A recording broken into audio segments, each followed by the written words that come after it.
What if the reason people don't respect you has nothing to do with your talent, your intelligence, or your hard work? What if it's coming from two small behaviors you repeat every single day, without even noticing? Let me ask you something even more uncomfortable. Have you ever walked into a room and felt invisible? You spoke and no one really listened. You gave your opinion and it was brushed aside. You worked hard, but someone else got the credit. Here's the truth. Respect is not given because you deserve it. Respect is given because you signal it. And most people are signaling the wrong things. We are taught to believe that if we are kind enough, helpful enough, patient enough, eventually people will recognize our value. But respect doesn't come from being needed. It comes from being grounded. There are two simple methods that instantly change how people see you. Not because you become louder, not because you become aggressive, but because you become clear. The first method is this: stop explaining yourself to people who have not earned an explanation. Think about how often you justify your decisions. You explain why you said no. You explain why you chose something different. You explain your boundaries as if you're on trial. Every time you over-explain, you unconsciously communicate doubt. And doubt is the enemy of respect. Confident people don't rush to defend every choice. They state their position calmly and let silence do the heavy lifting. When someone says, "Why can't you come?" instead of a 5-minute apology filled with excuses, imagine saying, "I can't make it this time." And then you stop talking. That silence feels uncomfortable at first. Your heart beats faster. You want to fill the space. But that silence is power. It tells the other person that your decision stands on its own. Respect begins the moment you stop negotiating your self-worth. This doesn't mean you become cold. It means you become solid. There is a difference between being nice and being respected. Nice seeks approval. Respect commands presence. When you constantly try to make everyone comfortable, you slowly make yourself smaller. And people treat you according to the size you present. But when you speak with clarity, without apology, without unnecessary explanation, you send a powerful message: I trust my judgment. And when you trust your judgment, others begin to trust it too. This is where respect starts, not with force, not with dominance, but with quiet certainty. The second method is even more powerful and far more difficult. Stop reacting. Start responding. Most people lose respect in the smallest moments, not in big failures, not in dramatic arguments, but in tiny emotional reactions they don't control. Someone criticizes you, you immediately defend yourself. Someone ignores you, you instantly feel offended. Someone challenges you, you rush to prove them wrong. Reaction is instinct. Response is leadership. When you react, you give away power. You show that your emotional state can be controlled by someone else's behavior. And the moment people realize they can control your emotions, they unconsciously lower their respect for you. But when you pause, everything changes. There is a small gap between stimulus and response. In that gap lies your strength. Imagine someone says, "I don't think you're ready for this responsibility." Instead of snapping back, instead of explaining your entire resume, you pause. You breathe and you say calmly, "What makes you think that? Tell me how the dynamic shifts." You're no longer defending, you're leading the conversation. Emotionally reactive people feel unstable. And instability does not command respect. Emotional steadiness, however, signals maturity, confidence, and control. Think about the leaders you admire most. When pressure rises, do they panic? When criticized, do they explode? No. They slow down. Slowing down in tense moments feels unnatural at first. Your ego wants to fight. Your pride wants to protect itself. But respect grows when your ego shrinks. The strongest presence in any room is usually the calmest one. When someone tries to provoke you and you remain composed, it creates psychological weight. People sense that you are not easily shaken. And humans instinctively respect what is difficult to move. This doesn't mean you suppress your feelings. It means you manage them. There's power in looking someone in the eye, listening fully, and choosing your words deliberately. There's authority in not raising your voice. There's strength in not needing to win every argument. When you respond instead of react, you communicate something powerful without saying it directly. I am in control of myself. And self-control is one of the highest forms of visible confidence. If you combine these two methods, stop over-explaining and stop over-reacting, you create a presence that feels grounded, steady, and certain. Respect is not about dominance, it's about emotional discipline and clarity. The moment people realize they cannot rush you, shake you, or pressure you into defending yourself unnecessarily, they begin to treat you differently. Not because you demanded respect, but because you embodied it. Now here's where this becomes uncomfortable. Because once you stop over-explaining and once you stop reacting, something strange will happen. Some people won't like it. The same people who were comfortable when you justified everything will suddenly feel distance. The same people who enjoyed pushing your buttons will feel powerless. And they may test you. They may say, "You've changed." They may say, "Why are you being so serious?" They may even try to provoke the old version of you. This is the moment most people break. Because we are wired to belong. We are wired to seek approval. When tension rises, we instinctively want to smooth it over. We want to explain again. We want to laugh it off. We want to prove we're still the same. But growth always disrupts comfort. When you become emotionally steady and clear in your communication, you are no longer predictable, and predictability is comfortable for others. There's a story I once heard about a young manager who struggled with respect from his team. He was talented, intelligent, hardworking. But he constantly overjustified every decision. If someone questioned him, he would explain in circles. If someone challenged him, he would debate for hours. One day, he decided to change one thing. In the next meeting, when someone interrupted him and said, "I don't think that will work," instead of defending immediately, he paused, looked at them calmly, and asked, "What would you suggest?" Silence. The room shifted. He didn't argue. He didn't explain, he redirected the responsibility, and suddenly the energy changed. People leaned in differently. They spoke more carefully. They listened more closely. Respect often begins when you stop fighting for it. When you allow silence to exist, when you allow responsibility to fall back on others, when you are not afraid of a few seconds of tension. Tension is not your enemy. In fact, tension signals strength. It tells people you are comfortable with discomfort. And when you are comfortable with discomfort, you become difficult to intimidate. Most people avoid tension at all costs. They talk too much. They apologize too fast. They laugh when they feel nervous. But leaders understand something different. They understand that silence is not weakness. Calm is not passivity. And brevity is not rudeness. It is clarity. And clarity creates certainty. And certainty creates trust. And trust creates respect. But there's another layer to this, because these two methods are not just about how others see you. They are about how you see yourself. And that changes everything. Let me take this deeper, because the real transformation doesn't happen in the room. It happens inside you. When you stop over-explaining, something subtle shifts in your identity. You stop seeing yourself as someone who needs permission. You stop seeing yourself as someone who must earn the right to decide. You begin to internalize a new belief: my decisions are valid because I made them. That belief is powerful. Most people don't struggle with confidence and ability. They struggle with confidence and authority over their own lives. They ask silently, is this okay? Am I allowed to choose this? Will they still accept me? And that silent question leaks into their tone, their posture, their energy. But when you answer that question for yourself, when you decide that your boundaries do not require applause, your presence changes before you say a single word. The same is true with emotional control. When you stop reacting, you begin to experience your emotions differently. Instead of being pulled by them, you observe them. You feel the surge of defensiveness, but you don't obey it. You feel the sting of criticism, but you don't let it dictate your response. And in that moment, you realize something profound. You are not your first impulse. You are not your ego. You are not that rush of anger or fear. You are the one who chooses what happens next. That awareness builds internal respect. And internal respect always comes before external respect. Think about it. Have you ever met someone who barely speaks, yet when they do, everyone listens? It's not magic, it's congruence. Their words match their energy. Their energy matches their belief. There is no internal argument happening inside them. They are aligned. When you over-explain, you signal inner conflict. When you overreact, you signal inner instability. But when you are grounded, concise, and emotionally steady, you communicate alignment. Alignment feels safe to others. Humans are constantly scanning for stability. We want to know who is solid, who won't crumble under pressure, who won't shift based on mood. And when you demonstrate that steadiness repeatedly, people begin to anchor to you. But here's the advanced level. You must practice this when it doesn't matter so that you can use it when it does. Practice saying no without justification in small things. Practice pausing before responding in low-stakes conversations. Build the muscle quietly. Because when the high-pressure moment arrives, the negotiation, the conflict, the opportunity, you won't be trying to remember what to do. You will simply be who you have trained yourself to become. And that is when respect stops being something you chase and starts being something you carry. Now let's talk about something most people misunderstand about respect. Respect is not about being liked. In fact, the more you chase being liked, the further respect moves away from you. Because when your primary goal is approval, you unconsciously start editing yourself. You soften your opinions, you dilute your boundaries, you say yes when you mean no, you laugh when something bothers you, you agree when you're unsure. And every time you do that, a small part of your authority disappears. People can feel when someone is filtering themselves for acceptance. It creates an invisible instability. If your position changes depending on who you're with, then who are you really? Consistency builds credibility. Credibility builds respect. There's a powerful shift that happens when you decide that clarity is more important than comfort. Imagine you're in discussion and everyone is agreeing just to avoid tension. You see a flaw in the plan. The old version of you might stay silent to keep the peace, but the grounded version speaks calmly and says, I see a potential risk here. No aggression, no drama, just clarity. Now something fascinating happens. Even if people disagree, they register something about you. You are not swayed by the emotional temperature of the room. You are anchored to your perspective. That anchoring is rare. Most people drift toward whatever keeps them socially safe. But leaders, whether in business, relationships, or life, prioritize truth over temporary approval. This doesn't mean you become stubborn. It means you become principled. And principles are predictable. Predictability builds trust. When people know that your yes means yes and your no means no, they stop testing you. But when your answers are flexible based on pressure, they keep pushing. They keep negotiating. They keep probing.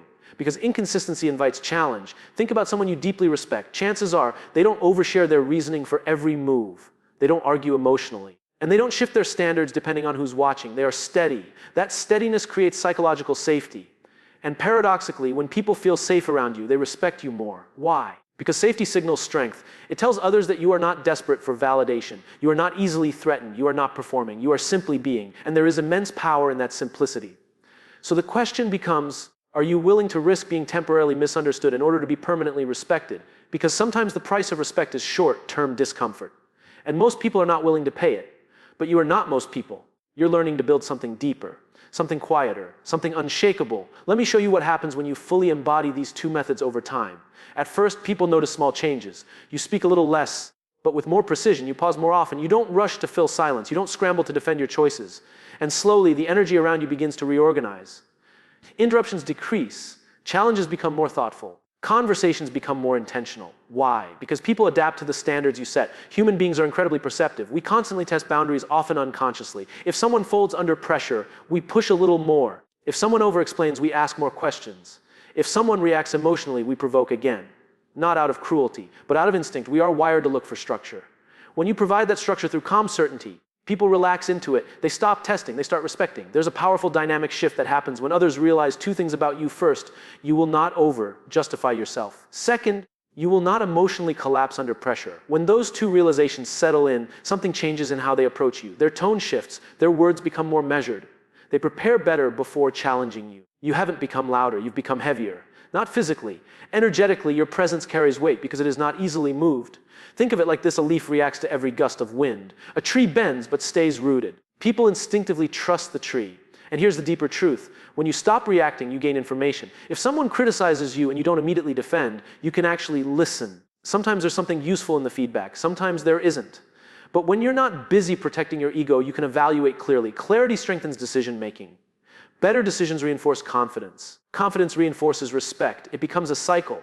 But here's the advanced layer most people miss. You must separate your identity from the moment. If someone disagrees with you, it is not a rejection of you as a person. If someone challenges your idea, it is not an attack on your worth. When you internalize everything, you react. When you depersonalize, you respond. That mental shift is maturity. And maturity is magnetic. People feel safe around someone who doesn't take everything personally.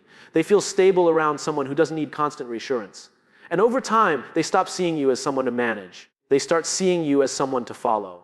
Now let's confront the fear that quietly stops most people from practicing this. The fear of losing connection. You might be thinking, if I stop explaining, won't people think I'm rude? If I stop reacting, won't I seem cold? If I don't defend myself, won't they assume I'm weak? That fear is natural.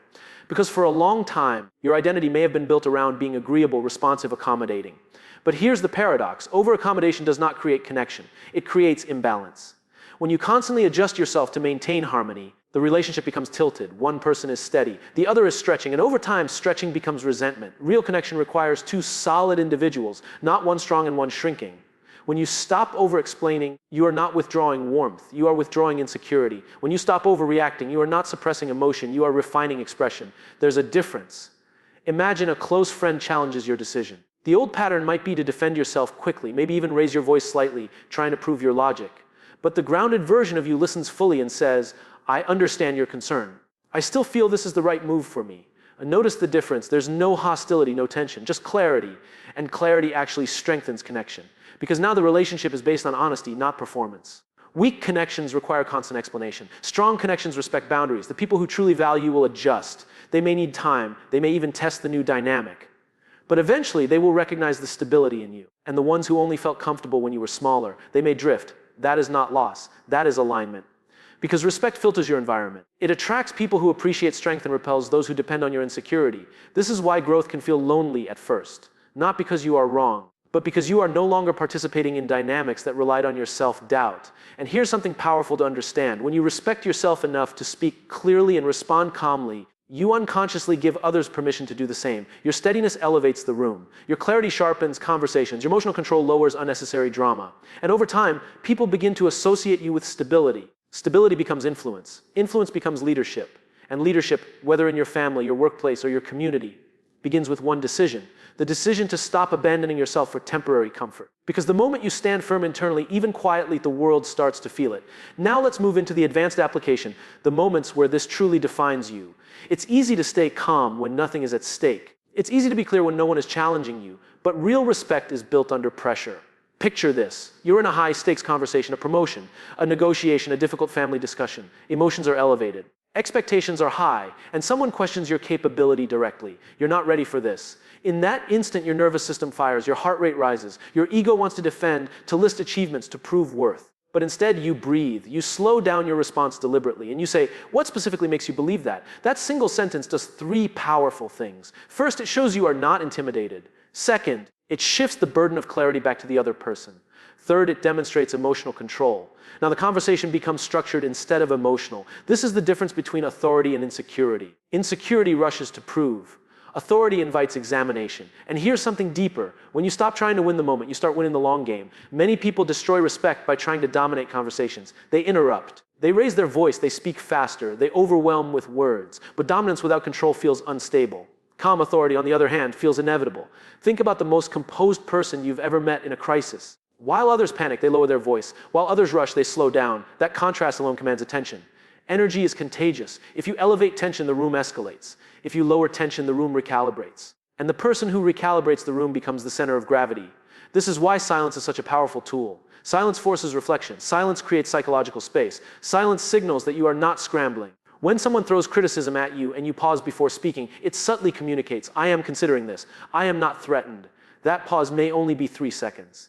But those 3 seconds can redefine how people perceive you. Because most individuals operate on impulse. When you operate on intention, you stand apart. And over time, this intentional presence builds a reputation. Not loud, not flashy, but steady. And in a world full of noise, steadiness feels rare. And rare things are respected. Here's the part most people overlook. Consistency is what makes these methods unstoppable. One calm response or one concise statement can be impressive, but it doesn't create lasting respect.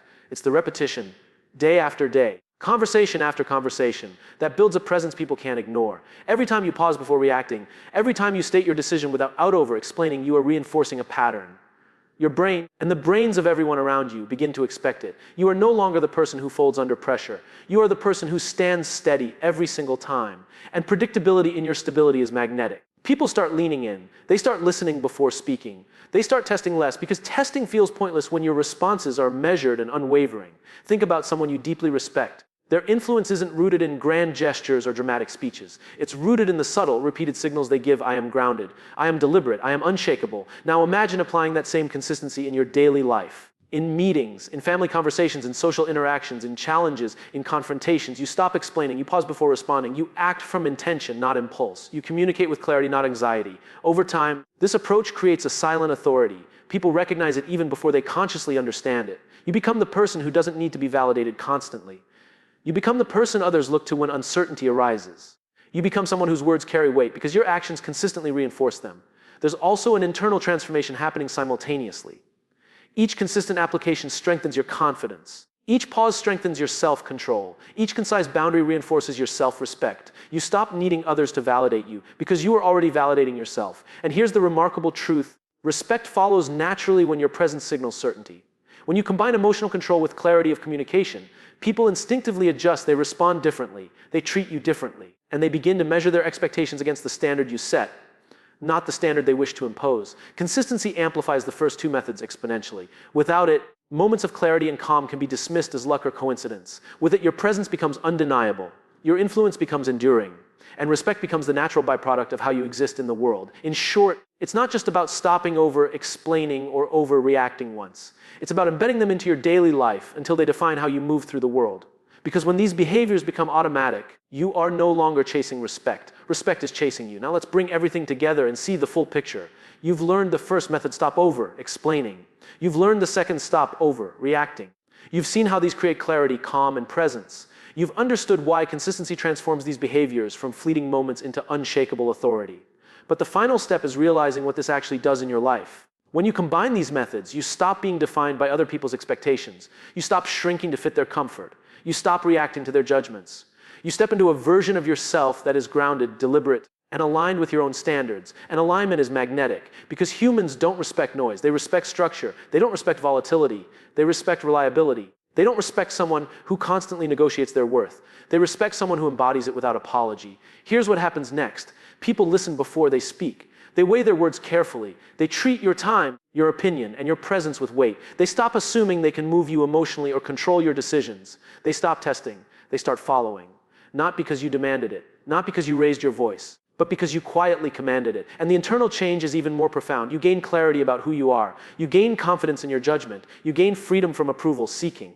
You gain control over your own life. And when you embody that freedom, respect is the natural consequence. Think of it as a ripple effect. Your calmness influences your environment. Your clarity influences your relationships. Your steadiness influences your decisions. Every interaction becomes an opportunity to reinforce your presence, your authority, and your value, not through dominance, but through alignment and consistency. And here's the truth most people never realize. Respect isn't something you win once. It's something you build every day through deliberate choices, repeated actions, and unwavering presence. So start small. Practice pausing. Practice saying no without explanation. Practice observing your emotions before reacting. Do it consistently. Do it intentionally. Do it even when it's uncomfortable. Because discomfort is the doorway to presence. Presence is the doorway to authority. Authority is the doorway to respect. When you master this, you no longer need to fight for recognition. You no longer need to prove your value. You carry it in every word, every pause, every decision, and every action. And the world begins to adjust naturally to the weight of who you are. This is not a trick. It is not manipulation. It is not something you can fake. It is a disciplined approach to being yourself fully, clearly, calmly, consistently. And that is the moment when respect stops being something you seek and starts being something you embody.